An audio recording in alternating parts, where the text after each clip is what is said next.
Bonjour mes chers, comment allez-vous? Ça va bien, je l'espère. Je vous présente une séance de lecture expliquée et notre texte intitulé La Marelle. On est dans l'unité numéro 3, les jeux et les jouets. Alors, la marelle, c'est ce jeu que cette fille elle est en train de jouer. Elle est sous forme de cases, un dessin de 10 cases par terre ou bien sur le sol, numéroté du 1 jusqu'au 10. On parle de la terre et on parle du ciel. Cette fille, comme vous voyez, elle est en train de sauter, mais elle saute à cloche-pied. Cloche-pied, c'est-à-dire elle met un pied sur le sol et il saute en surlevant le deuxième pied. Alors, on va commencer notre lecture et on va comprendre le but de ce jeu et comment il se joue. La marelle. Tout le monde peut jouer à la marelle. Il suffit de savoir viser et tenir en équilibre sur un pied. Pas de matériel, sinon une craie. Quant au palais, un caillou fera bien l'affaire.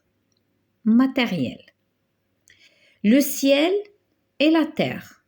Un palais, une craie. Décisons 2 à 6 joueurs pour une durée de 15 minutes avec le palais et la craie. But du jeu. Le joueur doit alterner les sauts sans se tromper et lancer le palais de plus en plus loin. Règle numéro 1. Depuis la terre, lancez le palais sur la case numéro 1. 2. Sautez à cloche-pied sur les 2 cases 2 et 3, puis posez les 2 pieds en même temps sur les cases 4 et 5. Repartir sur un pied dans la case 6. Posez les 2 pieds sur les cases 7 et 8.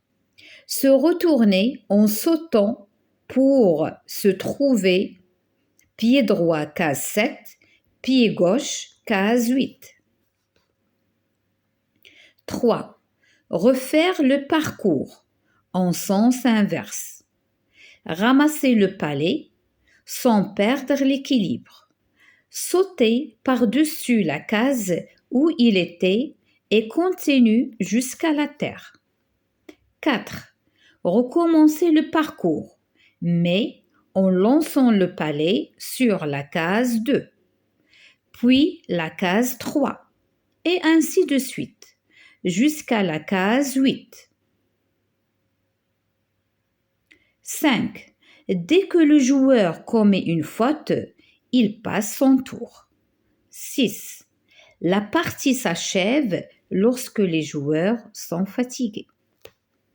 Les fautes qui font passer un tour. Rater son lancer, le palais.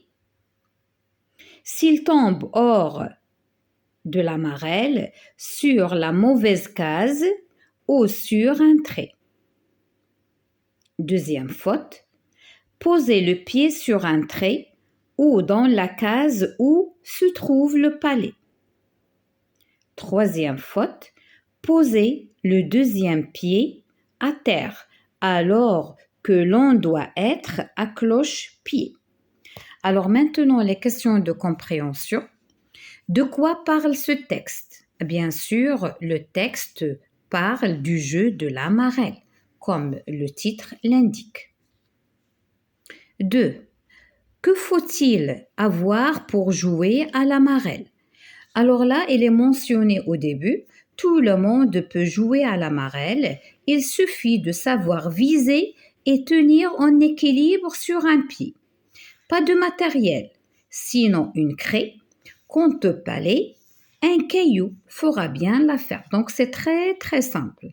Donc on va écrire, il faut savoir viser, c'est-à-dire pour lancer le palais, et tenir en équilibre sur un pied, c'est-à-dire lorsqu'on saute à cloche-pied. Une craie, bien sûr, pour dessiner les cases sur le sol ou bien par terre. Et un palais qu'on doit jeter. C'est bon? 3. Combien y a-t-il de cases? Il y a 8 cases. Alors, pourquoi 8 cases? Vous allez me dire, on dessine 10 cases, mais on compte 8. Parce que le lancer du palais, et qu'est-ce qu'il dit? On lance dans la case numéro 1, puis une deuxième fois dans la case 2, la case 3, jusqu'au la case 8. Alors là, voilà, jusqu'à la case 8, c'est ça. C'est ça le jeu, comment il se fasse. Donc la case 1, numéro 1, puis la case 2, puis la case 3, et ainsi de suite jusqu'à la case 8. Normalement, ici, on dit la terre, et là, on dit c'est le ciel. Donc, il y a 8 cases. Cite une faute du jeu de la marelle. Alors, pour les fautes, ici, ils ont mentionné 3 fautes. Ils ont dit 3 fautes. Alors, vous allez choisir une faute et vous allez la recopier ici. C'est bon? Analyse du texte. Numéro 1. Écris d'autres mots qui ont en relation avec le thème des jeux et des jouets. Alors, il y a pas mal de jouets et de jeux. Alors, pour les filles, il y a les poupées. Monopoly, elle peut se jouer en famille. Les dominos, le guignol. Là, comme vous voyez ici, j'ai les toupies. Là, il y a les voitures. Donc, il y a pas mal de jeux que vous pouvez jouer ou bien des jouets qui sont en rapport avec notre thème. 2. Ce texte, est-ce qu'il raconte ou bien il informe? Justifie ta réponse. Bien sûr, ce texte, il nous parle de la marelle, c'est-à-dire il nous donne des informations sur ce jeu, comment il se joue, quel est le matériel qu'on doit utiliser et quelles sont ses fautes et le règlement. Donc, c'est pour cela qu'on va dire que ce texte informe car il donne des informations à propos du jeu de la marelle. C'est bon? 3. Relève le ton des verbes le plus utilisé. Alors, comme vous voyez ici, il y a sauter, refaire, recommencer, rater, poser, poser. Donc, ce sont des verbes qui sont à l'infinitif. Donc, c'est l'infinitif. Et l'infinitif, on l'utilise dans la phrase injonctive qui donne des ordres, des instructions. D'accord? 4. Cite le contraire des mots fatigué et ramassé. Bien sûr, fatigué, c'est détendu. Fatigué, le synonyme, c'est épuisé, mais le contraire, c'est détendu. Ramasser, le contraire, c'est jeter. Ramasser le palais, jeter le palais ou bien lancer le palais. Aller plus loin. Lis ce texte. Pour jouer à la marelle, il te faut juste le ciel et la terre, avec le palais et la craie. Décisons 2 à 6 joueurs pour une durée de 15 minutes. Le but du jeu, le joueur doit alterner les sauts sans se tromper et lancer le palais de plus en plus loin. Alors, 3 élèves ont lu le texte. Voilà ce qu'ils ont compris. A. Il faut lancer le palais loin hors des cases. Non, ça c'est faux. Il faut lancer le palais dans la case concernée et c'est mieux de la lancer plus loin. Oui, ça c'est vrai. C. Lancer le palais plus loin va contribuer à la perte du jeu. Non, c'est faux. Donc, on est d'accord avec l'élève ou bien l'enfant, l'élève qui a compris B. Alors, es-tu d'accord avec eux? Ça, c'est chacun, il a son propre suggestion. Qu'est-ce qu'elle va dire? Alors, maintenant, on va passer à la page 49 du fichier d'activité ou bien le livret des exercices, comme chacun, comment il l'appelle. Alors, toujours le même texte, la marelle. 1. Comment s'appelle le jeu cité dans le texte? Est-ce que c'est la corde à sauter, le cache-cache ou bien la marelle? Bien sûr, c'est la marelle. On va entourer. Combien de joueurs faut-il pour jouer à la marelle? On tourne la bonne réponse. 2 à 5 joueurs, 2 à 6 joueurs ou bien 3 à 4 joueurs. Alors, elle est mentionnée au début. Donc, qu'est-ce qu'ils ont dit? 2 à 6 joueurs. Donc, on va entourer 2 à 6 joueurs. 3. Quelle est la première étape de ce jeu? Alors, la première étape, c'est de lancer, voilà, c'est de lancer le palais sur la case numéro 1. Alors, c'est ça ce qu'on va écrire. Donc, la première étape est de lancer le palais sur la case numéro 1. Question numéro 4. Quelles sont les cases où l'on peut mettre les deux pieds en même temps? Ce sont les cases 4 et 5. Alors là, vous pouvez le remarquer, regardez, voilà, les deux pieds en même temps sur les cases 4 et 5. Maintenant, on passe à la question numéro 5, vrai ou faux. Coche la bonne réponse. On peut jouer à la marelle pour une durée de 15 minutes. Oui, c'est vrai. Elle est mentionnée là aussi au début. Voilà, en 15 minutes. La phrase numéro 2, si le joueur commet une faute, il continue son tour. Non, il va passer son tour. Il va laisser passer son tour. Là aussi, elle est là.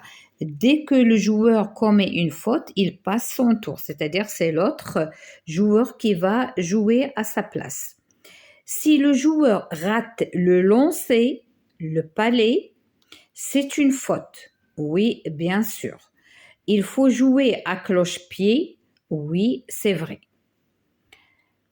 Alors, 6, relève du texte une phrase affirmative.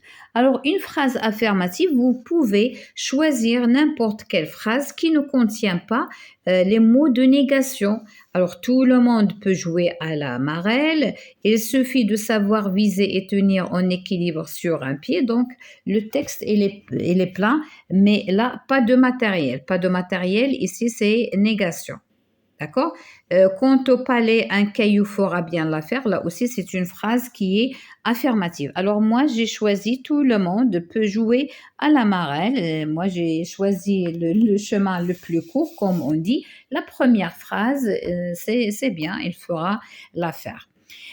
Alors là, je pense que dans ce texte, il y a une petite erreur. Là, rater sans lancer. Alors là, il y a une petite erreur ici. Rater sans lancer le palais. Peut-être s'il tombe hors de la marelle. C'est-à-dire lorsqu'il jette, ou bien c'est pas moi qui n'ai pas bien compris, lorsqu'il jette le palais, le palais, et il tombe hors de la marelle, donc ça c'est le lancer du palais. Donc non, c'est bon, c'est moi qui a perdu la raison un petit peu. Excusez-moi. Donc c'est bon, c'est parfait. Alors c'est un jeu et jouer à l'extérieur, je dis, elle est bien pour le développement des petits-enfants.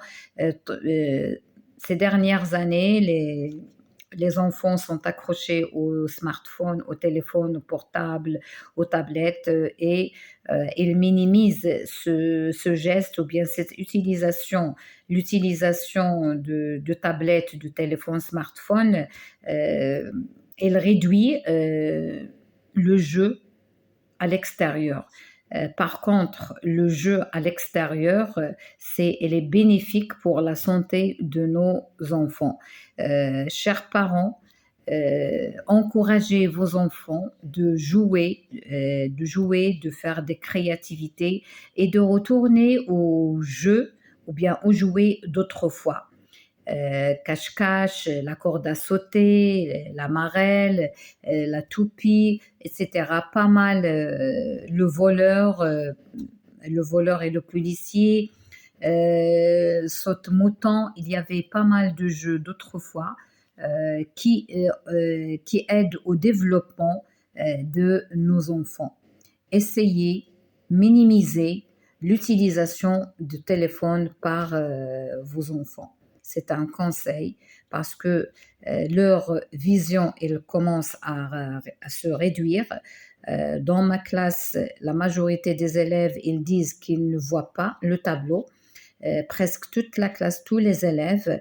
Alors moi, je dis que c'est l'utilisation de ces écrans qui a un rôle néfaste sur la santé de nos enfants. C'est un conseil entre parenthèses. Alors je vous dis à la séance prochaine, Inch'Allah.